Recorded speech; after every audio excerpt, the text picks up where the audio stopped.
Hello guys, for today's video, so meron akong i-update sa inyo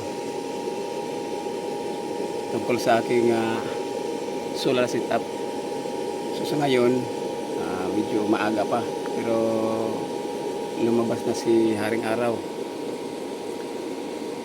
So bali itong aking solar setup, yung old model ko na solar panel at yung bifacial ko na solar panel ay pinagpalit ko.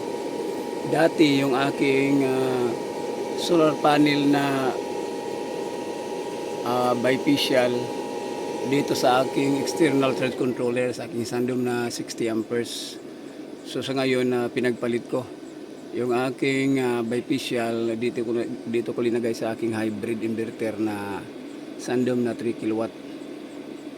Dito ko nilagay. Kinumpir ko yung kanilang charging kung saan sa kanilang dalawa yung medyo mataas ang amperahe at mataas din yung harvest ng voltahe. So dito na pag-alaman ko, papakita ko sa inyo.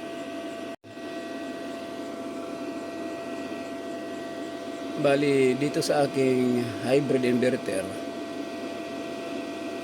dito ko kinabit yung aking bifacial na dalawang piraso, naka series connection. So maaga pa lang nakakuha siya ng 84.6 volts at yung kanyang amperahe naman mababa, 8.8 amperes lang. Compare dito sa aking Samsung, mababa yung mababa yung harvest niya na volts, na mababa yung voltahe na kanyang harvest,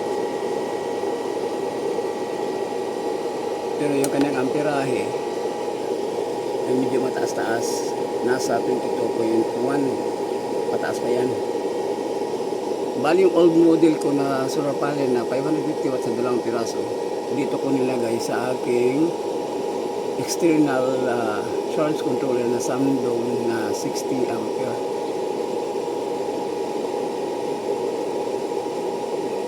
Bali sa kanilang dalawa tinutal ko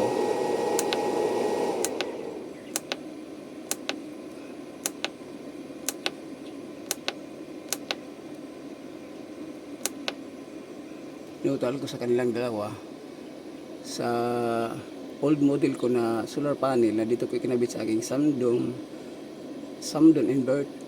charge controller. Nakakuha siya ng 73 pataas volts. At dito sa aking Samsung, nakikita nyo, naka 82.7, mataas pa, tataas pa yan.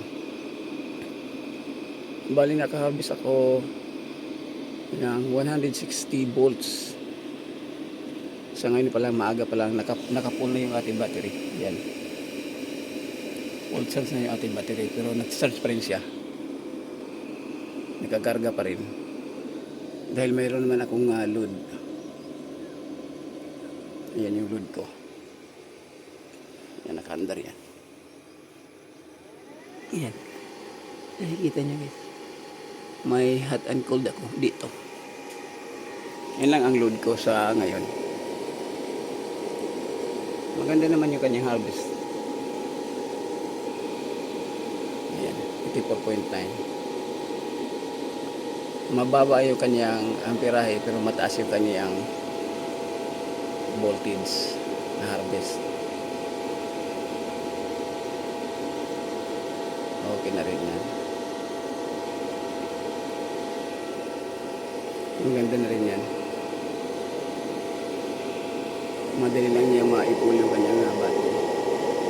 Dito talagang mababa lang yung kanyang voltage, yung kanyang harvest. Sa old model ko na 550 watts na dalawang piraso na series connection ko, naka series connection na siya guys, lahat sila. Ito naka series connection at dito rin naka series connection. So that's all guys. Ah, maraming salamat sa inyong panonood. Sana mayroon kayong nakuhang kunting kaalaman sa aking pag-update ng aking solar setup sa ngayong umaga. Maraming salamat. God bless sa inyong lahat. So yan yung kanyang connection guys. Yung old model ko na solar panel yan. Naka series connection na yan. Makita nyo. Naka series connection. Yung kanyang negative. Ayan. At yun yung kanyang positive. Ayan siya. Series connection yan. Dito naman sa ating bifacial, ganun din. Sa ating bifacial, yung sa gilid yun ang kanyang positive. At dito naman yung kanyang negative.